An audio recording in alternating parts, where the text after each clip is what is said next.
Hello students, chemical kinetics के आज के इस लेक्चर में हम लोग पढ़ने वाले हैं how to find out the order of reaction if experimental data are given.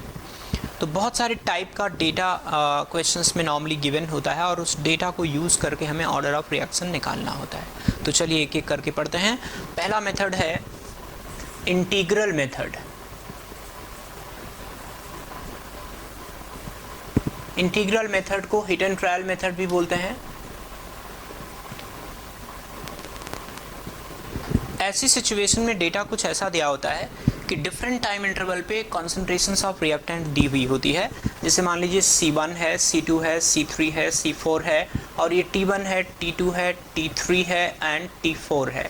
ठीक है, या हो सकता है T1 की वैल्यू 0 हो तो जो C1 है वो इनिशियल कॉन्सेंट्रेशन हो जाए और आपको C2 यानी final concentration T1 minus T2 time यानी T2 टाइम के लिए दी हुई है, T3 टाइम के लिए दी है, T4 टाइम के लिए दी है।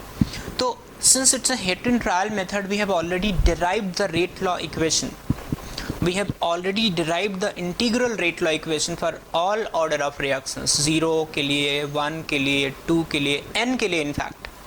तो यदि आपको C0 दिया है, different time interval पे T दिया है, तो simply आप assume कर लीजिए कि order कुछ है।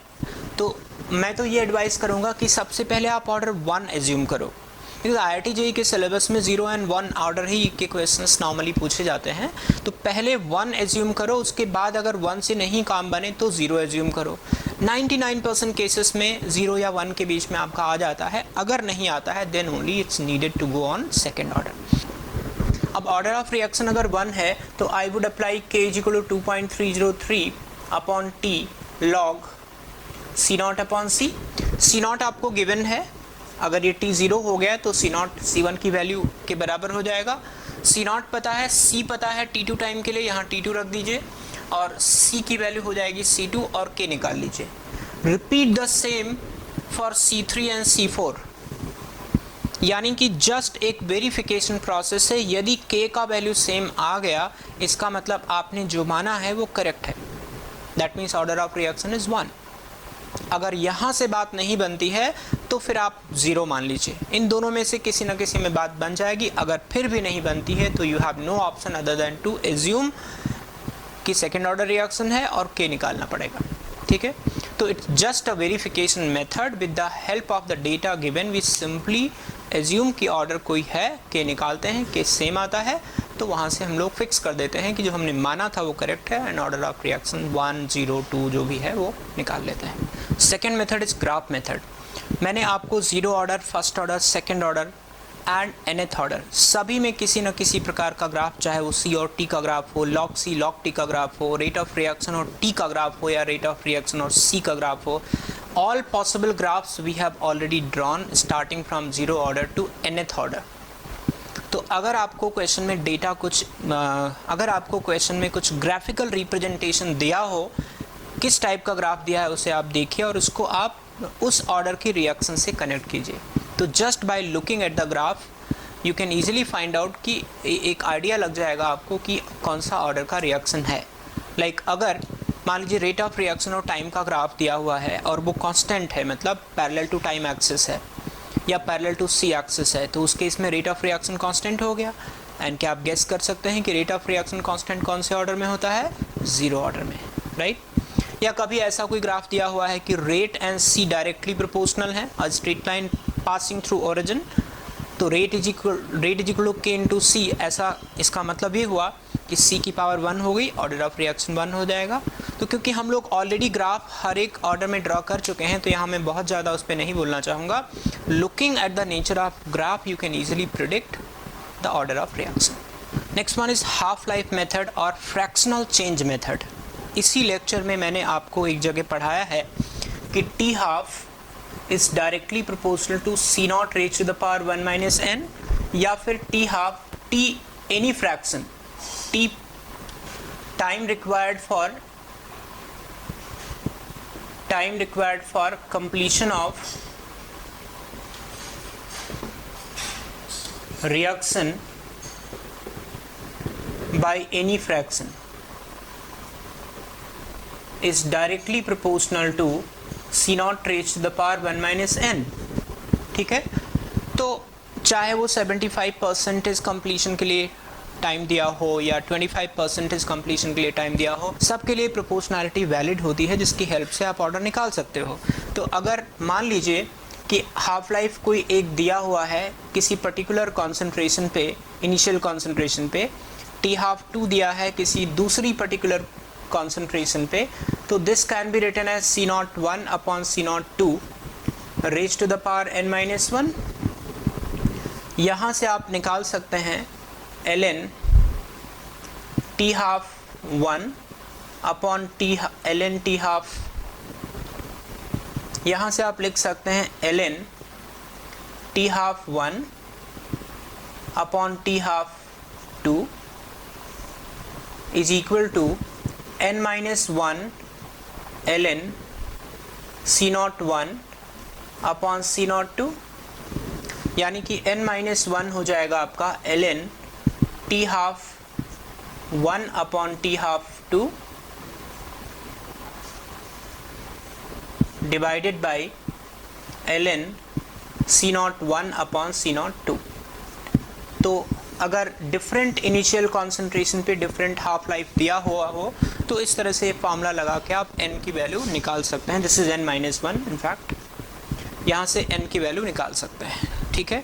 बट एक बात ध्यान रखना कि ये फार्मूला वहीं पे लगाया जाता है जहाँ पे हाफ लाइफ डिफाइंड हो। हालांकि ये आपको ज़रूरत नहीं पड़ेगी चेक करने की, क्योंकि हाफ लाइफ जहाँ दिया है वहाँ हम तो मान के ही चलेंगे ना डिफाइंड है, क्योंकि हमने आपको बिगिनिंग में कहीं बताया था कि अगर एक से अधिक रिएक्टेंट हों और उसमें भी स्टोइचियोमेट्रिक कोफिशिएंट के रेशियो में ही मोल दिए हों, then only half life of reaction is defined.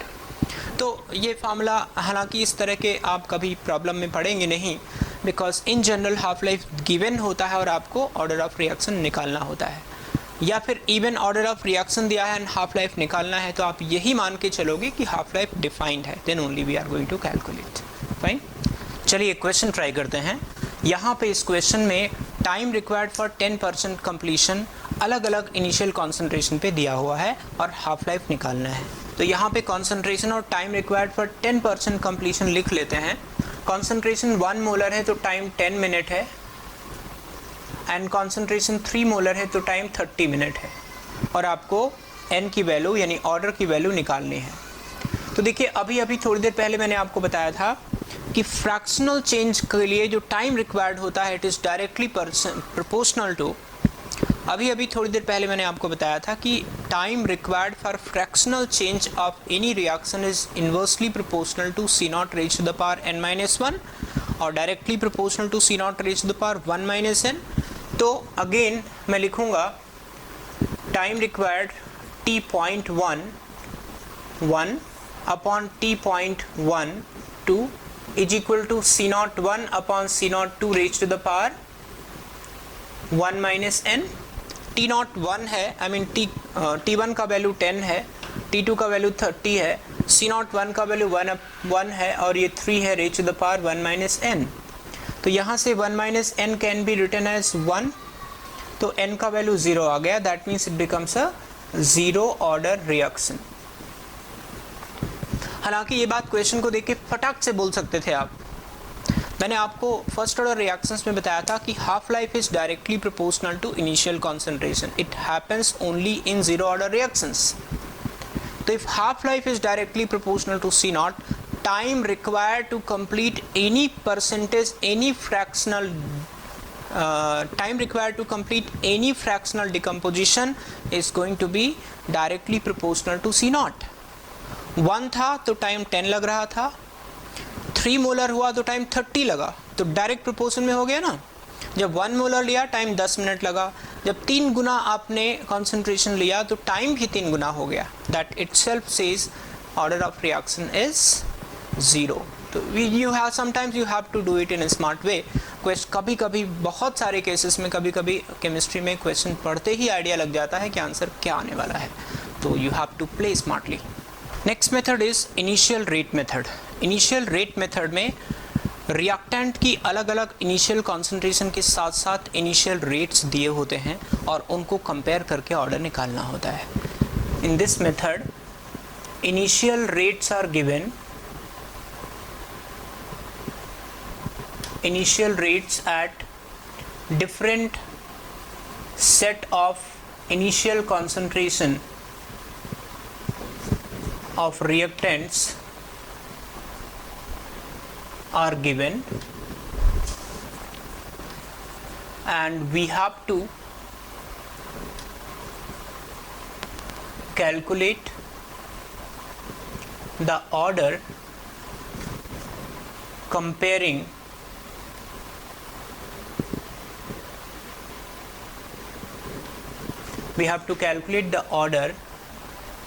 with the help of rate equation. तो इनिशियल रेट मेथड में डिफरेंट सेट ऑफ कॉन्सेंट्रेशन के साथ साथ रेट ऑफ रिएक्शन दिया होता है, इनिशियल कॉन्सेंट्रेशन का सेट और इनिशियल रेट, और हम लोग रेट लॉ इक्वेशन लिख के डिवाइड करके आंसर निकाल लेते हैं। जैसे मान लीजिए आपके पास a plus B changing into product type का कोई रिएक्शन है। अब अगर मैं इसका रेट लिख लेता हूँ k into a raise to the power m and b raise to the power n। m है order of reaction with respect to a and n है order of reaction with respect to b। अब जो data दिया होता है वो कैसे दिया होता है, कॉन्सेंट्रेशन ऑफ a दिया है, कॉन्सेंट्रेशन ऑफ b दिया है एंड इनिशियल रेट दिया है। इनिशियल रेट दिया है मोल पर लीटर पर सेकेंड में, और कॉन्सेंट्रेशंस मोल पर लीटर में दी हुई है, इधर भी इधर भी। अब इसके अंदर ना डेटा कुछ ऐसे दिया होगा कि ये A है, ये A है और ये B है। ऐसे ही ये B है, ये B है और ये लेट्स से ये A X है, ये Y है, ये X है, और यहाँ पे हमने लिख दिया R1 R2 R3। ठीक है, इस तरह का इस फॉर्मेट में कुछ डेटा दिया होगा। तो हम लोग क्या करेंगे, लाइक अगर मैं R1 लिखूं, एक्सपेरिमेंट 1, एक्सपेरिमेंट 1, एक्सपेरिमेंट 2, एक्सपेरिमेंट 3, अगर मैं यहाँ पे रेट इक्वेशन लगाऊं तो मैं R1 अपॉन R2 लिख सकता हूँ A upon A raise to the power m and X upon Y raise to the power n। अब देखो ये तो हो गया 1, यहाँ से n निकल आएगा, इजी। ऐसे ही अगर आप R1 अपॉन R3 लगा दो तो क्या आएगा, A upon B raise to the power m and X upon X raise to the power n। अभी ये 1 हो गया, यहाँ से m आ जाएगा और m प्लस n करके ओवरऑल ऑर्डर निकाल लेंगे। तो जब भी इनिशियल रेट मेथड से ऑर्डर निकालना होता है तो डेटा हमेशा इसी फॉर्मेट में दिया होता है। तो सिंपली आप रेट इक्वेशन लिखिए अलग अलग एक्सपेरिमेंट्स पे और रेट का रेशियो लेकर के अलग अलग रिएक्टेंट के रिस्पेक्ट में ऑर्डर निकाल दीजिए। इसी तरह से अगर मान लीजिए इसमें एक और रिएक्टेंट आ जाए तो एक और डेटा दिया होगा यहाँ पे C की concentration, and accordingly we can manage to find out order of that reaction. तो चलिए एक और क्वेश्चन हो जाए। यहाँ पे रेट का डेटा दिया है, A का कॉन्सेंट्रेशन, B का कॉन्सेंट्रेशन, इनिशियल रेट डेटा, जैसा कि अभी पिछली मेथड में बताया था, एग्जैक्टली उसी पैटर्न पे। A plus B changing into product एक रिएक्शन है जिसमें हर एक कॉन्सेंट्रेशंस के सेट के साथ रेट ऑफ रिएक्शन दिया है, और हमें A और B के रिस्पेक्ट में ऑर्डर निकालना है, रेट कांस्टेंट निकालना है, रेट ऑफ रिएक्शन निकालना है जब A और B की कॉन्सेंट्रेशंस डिफाइंड है इक्वेशन में। ओके, सिंपल है। चलिए तो पहला एक्सपेरिमेंट में देखिए 0.1 रेट दिया है, दूसरे एक्सपेरिमेंट में 0.2 अगेन रेट दिया है, तीसरे में 0.5 एंड 0.1 दिया हुआ है। तो आप देखिए फर्स्ट एंड थर्ड का कॉम्बो यदि मैं अप्लाई कर दूं, फर्स्ट और थर्ड का कॉम्बो यदि मैं अप्लाई कर दूं तो बी का टर्म हट जाएगा। तो मैं क्या करता हूं, R1 upon R3 is equal to, पहले तो मैं मान लेता हूं कि रेट को हम ऐसे लिख सकते हैं K into A raise to the power m, B raise to the power n। m is the order of reaction with respect to A and n is the order of reaction with respect to B। तो R1 upon R3 is equal to A1 upon A3 raised to the power m, B1 upon B3 raised to the power n। R3 हमारा 2 into 10 power minus 3 must be equal to A1 है 0.1, A3 है 0.5 raised to the power m, B1 है 0.1 and B3 भी है 0.1 raise to the power n। तो ये तो पूरा फैक्टर 1 हो गया। 1/5 raise to the power m is equal to this will also be 1/5। यहाँ से m का वैल्यू 1 हो गया, ठीक है। सिमिलरली हमारे पास देखिए, अगर मैं थर्ड एंड फोर्थ एक्सपेरिमेंट लगा दूं, थर्ड एंड फोर्थ में एक ही कॉन्सेंट्रेशंस बराबर हैं, तो I can write R3/R4 is equal to A3/A4 raise to the power m, B3/B4 raise to the power n। A3 A4 दोनों की वैल्यू 0.5 दिया हुआ है, 0.5/0.5 raise to the power m, और B3 दिया हुआ है मुझे 123.1/0.5 raise to the power n, and R3/R4 2 × 10⁻³ 1 × 10⁻²। ठीक है, यहाँ से भी ये फैक्टर तो हो गया 1, ये 1.5 हो गया, और ये भी 1/5 हो गया, ये भी 1/5 पावर n हो गया। यहाँ से n की वैल्यू आ जाएगी 1, यानी दोनों रिएक्टेंट के रिस्पेक्ट में ऑर्डर हो गया 1। ठीक है, अब हम इसकी हेल्प से रेट कांस्टेंट निकाल लेंगे। अब हम कोई सा भी सेट ऑफ एक्सपेरिमेंट ले लेंगे और उसके लिए रेट इक्वेशन लिख देंगे, तो k का वैल्यू आ जाएगा। जैसे पहला सेट ले रहा हूँ, तो rate is equal to k into concentration of A power 1 concentration of B power 1। तो दिस इम्प्लाइज रेट दिया है 4 × 10⁻⁴, कॉन्सेंट्रेशन ऑफ A है 0.1 raise to the power 1 and 0.1 raise to the power 1। यहाँ से मुझे k मिल जाएगा, k भूल गया मैं लिखना, तो k आपका आ जाएगा 4 × 10⁻⁻², और क्योंकि ये सेकेंड ऑर्डर रिएक्शन है, सीधे लिख लो लीटर पर मोल पर सेकेंड। ठीक है, तो ये आपका सेकेंड आंसर आ गया। थर्ड में पूछा है कि calculate the rate of reaction when concentrations of A and B are defined है, गिवन है। तो यहाँ पे रेट लिखेंगे, rate is equal to k into concentration of A into concentration of B। k हमने निकाल दिया 4 × 10⁻², ये 0.2 है और ये हो गया 0.35। This comes out to be 2.8 × 10⁻³ mole per litre पर सेकेंड, क्योंकि रेट है तो रेट का यूनिट तो मोल पर लीटर पर सेकेंड ही होता है। ठीक है, the next method is differential method. Differential method में क्या होता है कि रेट ऑफ रिएक्शन गिवन होता है किसी गिवन कॉन्सेंट्रेशन पे, और हम लोग रेट का जो इक्वेशन है वो अप्लाई करके ऑर्डर ऑफ रिएक्शन निकाल लेते हैं। फॉर एग्जांपल, मान लीजिए मेरा कोई रिएक्शन है A चेंजिंग इनटू प्रोडक्ट, और जो रेट है, rate is equal to k into A raise to the power n। तो अब मैं यहाँ पे लिखूँगा R is equal to k A raise to the power n, तो R1/R2 can be written as A1/A2 raise to the power n। यहाँ से अगर मैं निकालना चाहता हूँ ऑर्डर, तो ln R1/R2 is equal to n ln A1/A2। यहाँ से n आपका आ जाएगा ln R1/R2 divided by ln A1/A2। But remember, this method can be applied only when data is given in this form, क्योंकि normally data इस form में नहीं दिया होता है। जब भी रेट गिवन हो तो उस रेट के करस्पॉन्डिंग जो कॉन्सेंट्रेशन है वो भी गिवन होनी चाहिए, क्योंकि normally T1 T2 T3 C1 C2 C3 दिया होता है, वहाँ पे ये मेथड फिट नहीं होता है। तो याद रखिए, this method can be applied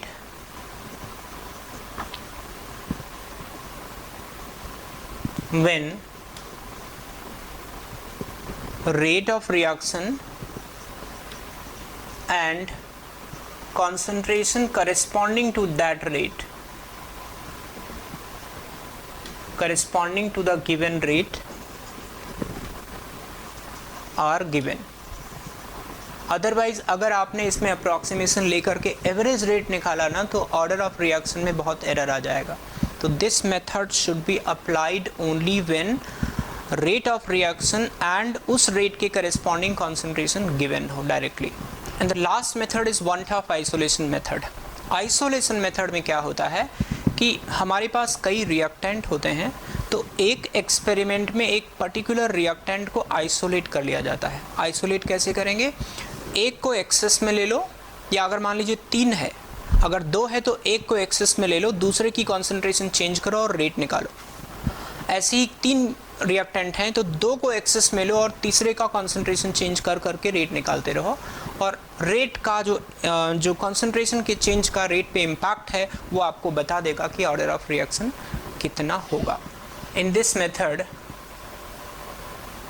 all reactants except one are taken in excess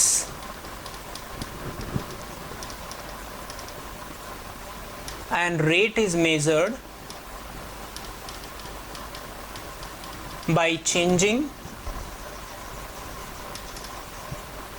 the concentration of reactant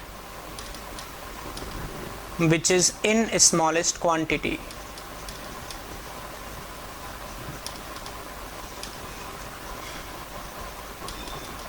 जैसे मान लीजिए मेरे पास ये रिएक्शन है A plus B changing into product. अगर मैं इसका रेट लिखूंगा तो rate will be K into A raise to the power M and B raise to the power N। इस तरह से रेट का कॉन्सेंट्रेशन पे डिपेंडेंट है, यानी M और N A और B के रिस्पेक्ट में ऑर्डर ऑफ रिएक्शन हो गए। अब एक्सपेरिमेंट 1 में हम क्या कर रहे हैं, A को लेट से 10 पावर 5 मोलर ले लिया एंड B की कॉन्सेंट्रेशन चेंज किया। B की कॉन्सेंट्रेशन 0.1 की तो रेट ऑफ रिएक्शन आया R, एंड B की कॉन्सेंट्रेशन को 0.05 किया तो रेट का वैल्यू हो गया R/2।